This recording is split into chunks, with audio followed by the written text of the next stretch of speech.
गजाननं भूतगणाधिसेवितं कपित्तजम्बूफलचारुभक्षणम् उमासुतं शोकविनाशकारकं नमामि विघ्नेश्वर पादपंकजम।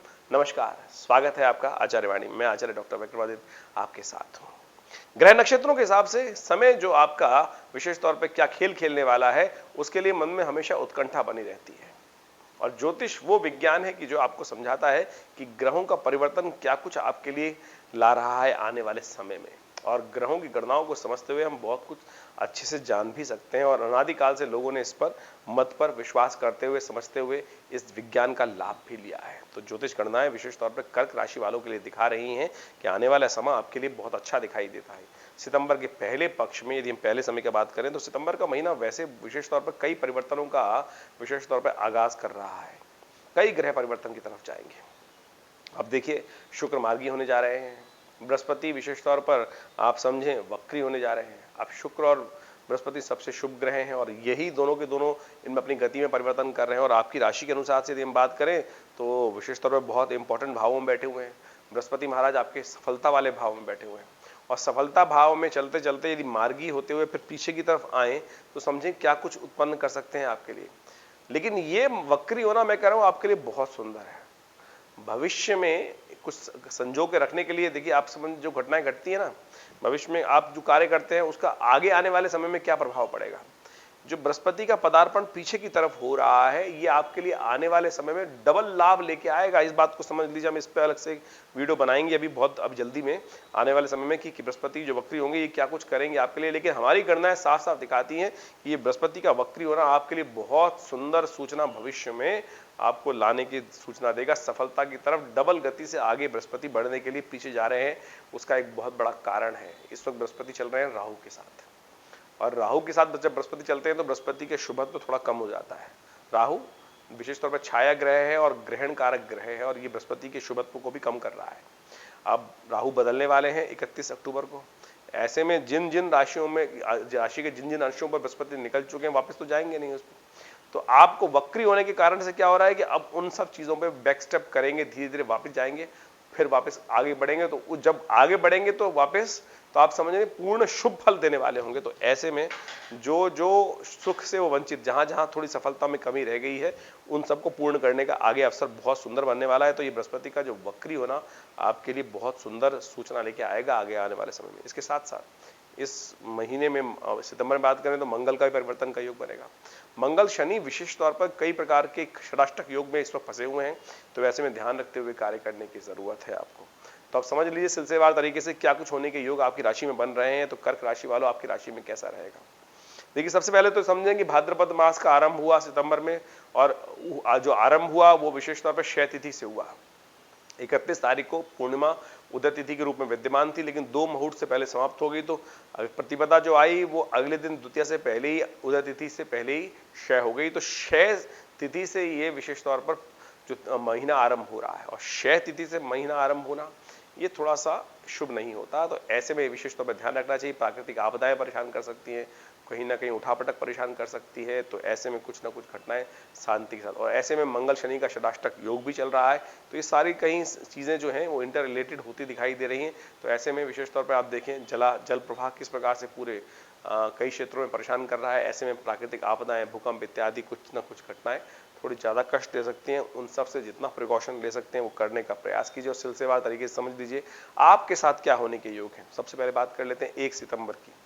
1 सितंबर की तो बात करें उससे पहले एक बात और समझ लें। इस तिथि में जो क्षय हो गई तिथि, आप समझें जो शेयर मार्केट में काम करते हैं, जो फॉरवर्डिंग बिजनेस करते हैं, महंगाई का और खासतौर पर चीजों में घटबढ़ का जो स्थिति है, किसी पक्ष में कोई तिथि बढ़े और उसी पक्ष में वो तिथि विशेष तौर पे घट जाए, बढ़ जाए, ऐसा हो जाए तो महंगाई की मार विशेष तौर पे परेशान कर सकती है। कभी चीजें बढ़ जाएंगी, कभी चीजें घट जाएंगी, दाम ऐसे बढ़ने के योग बनते हैं। तो खास तौर पे विशेष तौर पे जो सट्टा बाजार में काम कर रहे हैं, शेयर बाजार में काम कर रहे हैं, बड़ी सावधानी के साथ डे टू डे ट्रांजेक्शन्स करने का प्रयास कीजिए। और आपकी राशि के अनुसार से इस वक्त हम जो बात कर रहे हैं विशेष तौर पर मकर राशि वालों के, कर्क राशि वालों के लिए ऐसे में सफलता में कुछ परेशानी आने के योग बन सकते हैं। तो आप सिलसिलेवार तरीके समझ लीजिए आपके लिए दिन कैसा है। 1 सितंबर को यदि हम बात करें तो उस दिन द्वितीया तिथि है, शुक्रवार का अवसर है और चंद्रमा आपके लिए सुबह सुबह अच्छा सूचना दिखाई दे रहा है। आपका मन बड़ा अच्छा रहेगा, पॉजिटिव साइन लेके आएगा।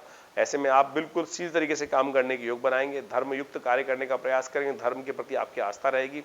और एक बात समझ लीजिए, जितना धर्म की तरफ आस्था रहेगी उतना अच्छा कल्याणकारी योग बन सकते हैं। तो सुबह सुबह शिव का नाम लेकर कार्य आरंभ करें, भगवान का नाम लेकर कल्याणकारी योग बने, गौ सेवा करें। आपके लिए बड़ा सुंदर तिथि का आगमन हो रहा है, बड़े लाभ के योग बनने वाले हैं। आगे 2-3 दिन आपके लिए अच्छे रहेंगे।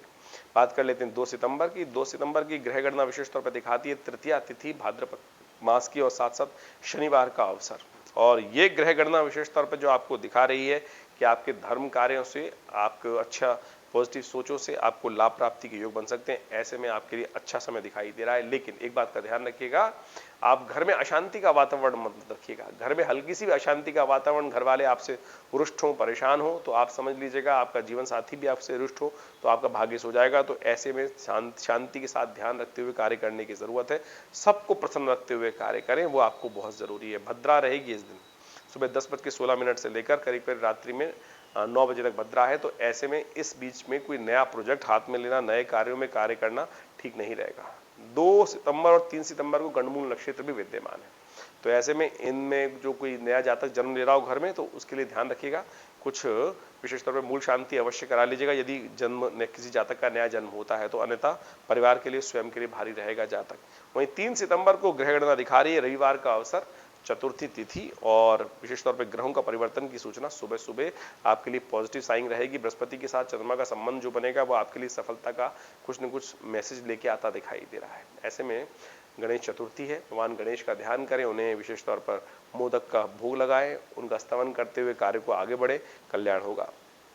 4 तारीख की यदि हम बात करें तो इस दिन विशेष तौर पर ग्रहों की गणना दिखाती है कि उस दिन पंचमी तिथि है और साथ साथ जो सोमवार का अवसर, और शुक्र ग्रह मार्गी होने जा रहे हैं। शुक्र ग्रह कई दिनों से वक्री चल रहे थे और वक्र स्थिति में होकर जिस प्रकार से जो कॉम्बिनेशन बना रहे थे वो ऐसे में आपके राशि के अनुसार से जहां चल रहे थे, लग्न भाव में चल रहे थे, आपको कई चीजों में थोड़ा सा मन में थोड़ा सा ऐसे कह सकते हैं कि शुक्र के वक्री होने के कारण से थोड़ा सा संसारिकता से विरक्तता की भाव आ रही थी। तो आपको अच्छा प्लेजर मिलने के योग बन सकते हैं, आगे बढ़ने के, आनंद के अवसर प्राप्त होने के योग बनते दिखाई दे रहे हैं। अच्छा रहेगा। भगवान शिव का, पार्वती का स्तवन करें, शिव का अभिषेक करें और ऐसे में तिथि को आरंभ करें, कल्याणकारी योग रहेंगे। वहीं 5 तारीख की यदि हम बात करें तो उस दिन मंगलवार का अवसर, षष्ठी तिथि और साथ साथ ग्रहों का परिवर्तन की सूचना रहेगी। चंद्रमा भी परिवर्तन का योग बनाएंगे और साथ साथ बृहस्पति महाराज भी परिवर्तन की तरफ जा रहे हैं।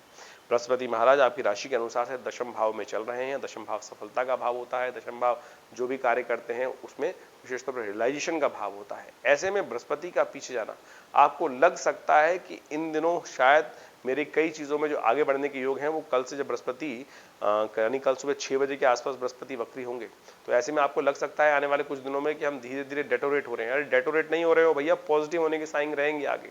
तो आपको मनोभाव में नेगेटिव लाने की जरूरत नहीं है। आपके जो स्टेप पीछे हो रहे हैं वो बहुत जबरदस्त फोर्स आगे आपको आगे बढ़ाने समय अवसर देने के योग बनाएगा। तो चिंता ना करें, बहुत सुंदर स्थिति समय आपके लिए रहेगा। वैसे लाभ के संकेत आपकी राशि के अनुसार से मिलने के योग अच्छे दिखाई दे रहे हैं। एक बात का ध्यान रखिएगा, दोपहर को 3 पौने 4 बजे के आसपास से भद्रा लग जाएगी, तो उससे पहले पहले नया कार्य करना हो तो उससे पहले पहले कर लीजिए। उसके बाद और रात्रि तक नया कार्य, नए विचारों पर कार्य करना अच्छा नहीं रहेगा।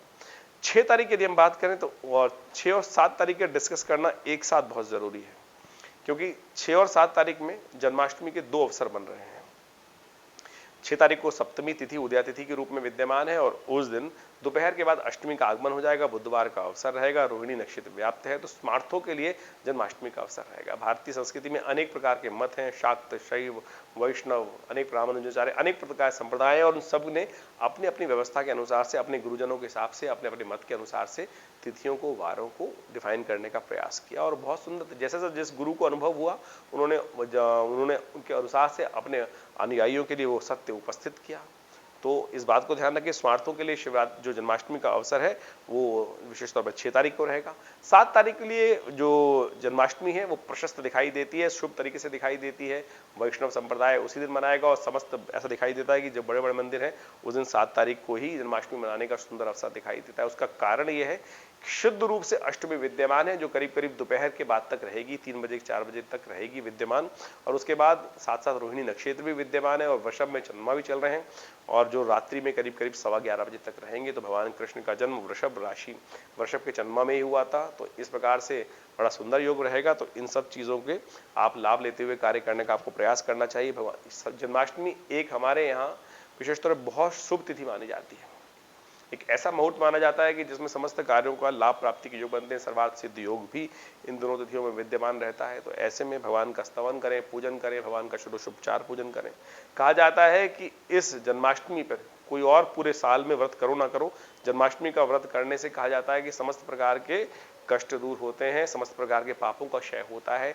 भगवान का विशेष तौर पर पूजन करना चाहिए, षोडशोपचार पूजन करें, उनका कीर्तन करें, ओम नमो नारायणाय मंत्र का जप करें। तो कल्याणकारी योग बनने के जीवन में अवसर प्राप्त होते हैं। ग्रह गणना विशेष तौर पे आपके लिए पॉजिटिव बनी हुई है, बहुत सुंदर सूचना लेके आ रही है। ग्रहों का परिवर्तन आपके लिए अच्छा रहेगा। दोनों तिथियों में विशेष तौर पे भगवान कृष्ण का स्तवन करें, माखन मिश्री का भगवान को भोग लगाएं, कल्याणकारी स्थिति आपके लिए उत्पन्न होगी। 8 तारीख की यदि ग्रह गणना की हम बात करें तो उस दिन नवमी तिथि विद्यमान है, शुक्रवार का अवसर है। और ये शुक्रवार का अवसर साथ साथ ग्रहों का परिवर्तन का सूचना लेके आया है। चंद्रमा और पहले ही रात्रि में परिवर्तन की तरफ जा चुके हैं। ये परिवर्तन थोड़ा आपके लिए कष्टमय हो सकता है, नुकसान के युग बना सकता है, कहीं ना कहीं थोड़ा सा कहीं ना कहीं किसी प्रकार जुर्माना होने के युग बन सकते हैं। ध्यान से कार्य करने का प्रयास कीजिएगा। हल्की सी कोताही बड़ा आघात दे सकती है, इस बात का ध्यान रखते हुए कार्य करना चाहिए। ऐसे में आपकी राशि के अनुसार से एक उपाय निकलता है, उसको आपको अवश्य करने का प्रयास करना चाहिए। आप कोशिश करें, सफ़ेद चीज़ों का दान करें, गऊ पूजा करें, गऊ के निमित्त हरी सब्जी जो है, हरी जो वो विशेष तौर पर घास इत्यादि है वो गौशाला भिजवाएं। ये सुंदर उपाय रहेगा, कल्याणकारी उपाय रहेगा। वहीं 9 तारीख की यदि हम बात करें तो उस दिन सितंबर के दिन दशमी तिथि है, रविवार का शनिवार का अवसर है और ग्रहों का योगायोग दिखाता है आपकी राशि के अनुसार से। ऐसे में आपको गाड़ी इत्यादि जो भी कार्य कर रहे हैं, समस्त कार्यों में सावधानी के साथ करें। बेकार के खर्चे आपके जेब में पड़ सकते हैं, अननेसेसरी की जेब खाली होने के अवसर बन सकते हैं। तो ऐसे में विशेष तौर पर ध्यान रखते हुए कार्य करना है, सेहत का भी ध्यान रखते हुए कार्य करने की जरूरत है। शनिवार का अवसर है और आपकी राशि के अनुसार से यदि हम बात करें तो इन दिनों शनि महाराज वैसे ही आपकी राशि में अष्टम भाव में चल रहे हैं और अष्टम में बैठकर बुद्धि को भी देख रहे हैं, वक्र स्थिति में है। तो ऐसे में शनि का उपाय करना बड़ा शिष्ट कर रहेगा। पीपल के पेड़ के पास जाकर एक दीपक तेल का जलाना बड़ा कल्याणकारी उपाय है, इसको करने का प्रयास कीजिए। और साथ साथ एक बात का ध्यान रखिएगा, इस दिन भद्रा सुबह से ही विद्यमान रहेगी। तो सुबह 6:21 के बाद से कोई नए विचारों पर, नए कार्यों पर हाथ डालना अच्छा नहीं रहेगा। तो बहुत सारे ऑफिस में काम करते हैं, कभी कभी छोटे छोटे नए प्रोजेक्ट्स हाथ में दे दिए आते हैं, तो हमारे अनुसार से बड़ी सोच समझकर कार्य करने की जरूरत है। उनमें कहीं ना कहीं विघ्न आने के अवसर प्राप्त हो सकते हैं। वहीं 10 तारीख की यदि हम बात करें तो उस दिन एकादशी तिथि अजा एकादशी के रूप में विद्यमान है और ग्रहों का योगायोग आपके लिए, ग्रहों का योग दिखा रहा है पॉजिटिव। सुबह सुबह थोड़ा सा कष्ट के हो सकता है, थोड़ा सूर्य, लेकिन जैसे ही दिन आगे बढ़ेगा आपके लिए पॉजिटिव समय उदय होने के योग बन जाएंगे। बहुत अच्छे से आपके लिए आगे बढ़ने की सूचना प्राप्त होगी। कोई अच्छी सी खबर आपको प्रसन्न कर सकती है, आगे बढ़ने का नए उदय, क्योंकि शुक्र के साथ चंद्रमा का योग बन जाएगा सुबह 10:30 के बाद और ये आपके लिए अच्छी सूचना लाएगा। मन में कुछ नया उत्साह उत्पन्न करेगा और एनर्जेटिक आप फील कर सकते हैं जैसे सूर्य का। इसलिए सुबह सुबह ध्यान करते हैं भगवान सूर्य का, जल्दी उठे, भगवान सूर्य को अर्घ्य दीजिए और फिर दिन का आरंभ कीजिए। अजा एकादशी है इस दिन। अजा एकादशी का मतलब भगवान विष्णु की उपासना करने से समस्त प्रकार में जहां भी विजय प्राप्त करने के योग नहीं भी बन रहे हैं, वहां पर आप विजय प्राप्त करने के योग बना सकते हैं। ऐसे में भगवान का स्तवन करें, कल्याण के योग बनेंगे। ओम नमो नारायणाय का जप करें और विशेष तौर पर चावल का दान करें, कल्याण होगा। धन्यवाद।